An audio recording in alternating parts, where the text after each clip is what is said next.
Nossa segunda aula de ação penal cumpre frisar para vocês que existe duas espécies de ação penal. Existe a ação penal pública e existe a ação penal privada. Existe uma que vai ser de iniciativa pública e vai ter uma que vai ser de iniciativa privada. Nós vamos falar agora dos princípios informadores das duas espécies de ação. Nós ainda teremos, por exemplo, a pública tem condicionada e incondicionada, a privada tem subsidiária, personalíssima e exclusiva, mas nós não vamos entrar nas espécies de ação pública nem nas espécies de ação privada agora não. Primeiro nós vamos falar dos princípios informadores dessas duas ações. A pública, por exemplo, tem um princípio de obrigatoriedade. O que é isso, Netinho? É que é dever do Ministério Público dar início a essa ação. Ele não pode falar assim, eu não quero. Não, se tiver os elementos lá, as condições da ação, ele tem que promover a ação penal. Temos o princípio da oficialidade. O que é o princípio da oficialidade? É que a perseguição criminal, a ação penal, ela deve ser procedida por órgão oficial. O Ministério Público é o órgão oficial a fazer isso. Tem o princípio da indisponibilidade. É que está vedado ao Ministério Público ele simplesmente falar assim, não quero promover a ação mais. Ele promoveu ela por causa do princípio da obrigatoriedade, mas no meio dela ele resolve se dispor dela, largar ela.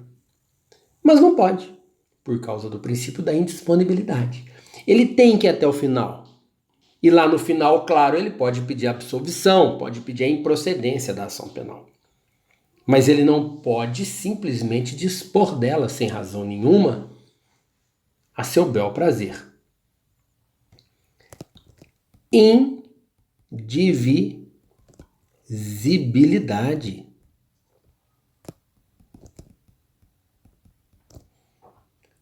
O promotor está na frente de um caso onde nós temos 4 réus. Ele deve dar tratamento igual aos 4 réus, sem qualquer privilégio. Ah, Netinho, mas um aqui foi crime de menor importância, aliás, participação de menor importância, aí ele processou mais leve. Ok, sem problema, não tem problema. Mas ele tem que tratar todos com o rigor da lei. Não pode fazer nenhum tipo de diferenciação, a não ser pela própria participação de cada um no crime. E ainda, por último, nós temos intranscendência. Intranscendência. A ação penal não atinge pessoas estranhas ao fato criminoso. Se está processando José, vai atingir José. Tá? Eu tinha uma cliente que era uma senhorinha, ela tinha mais de 60 anos, e ela chegou no meu escritório e falou assim, doutor, me leva na cadeia que eu vou trocar de lugar com o meu marido. Ela queria ficar presa no lugar do marido, porque o marido tinha diabetes, tinha um monte de problema de saúde. Logicamente isso não foi possível, né? E logicamente eu nem tentei, né? Mas a minha vontade era levar ela, falar, tá aqui, a senhora vai trocar de lugar, tal. Mas, né? Tem o princípio da intranscendência, não pode pegar pessoas estranhas ao fato. Já na ação privada, nós temos o princípio da oportunidade. E não da obrigatoriedade. Tá vendo? Um está no lugar do outro. Ou seja, na privada ele tem poder de decisão. Se ele quiser, ele propõe. Se ele não quiser, ele não propõe. Ele não é obrigado a propor. Tem o princípio da disponibilidade. Ele começou a ação? Começou. Ele propôs a ação penal? Propôs. Através de quê? Ele propõe através da queixa-crime. Vocês vão aprender em aula futura aí. Aí no meio do caminho ele quer desistir. Ele pode, porque ele pode dispor, diferentemente da pública, que é indisponível. A privada é disponível. E aqui também nós temos o princípio igual a lá de cima, da pública, que é a indivisibilidade.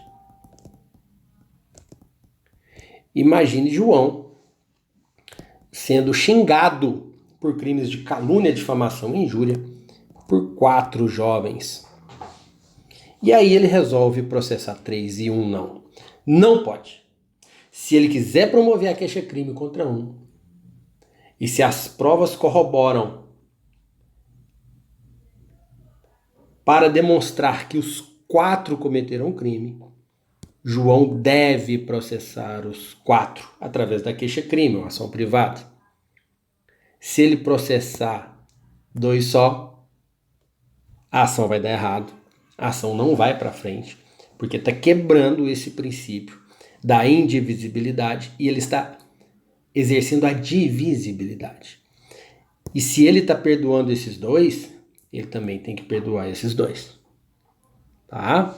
Vocês vão aprender isso também em aula futura mais detalhadamente. Esses são os princípios informadores da ação penal. Que nós temos a ação penal pública e a ação penal privada.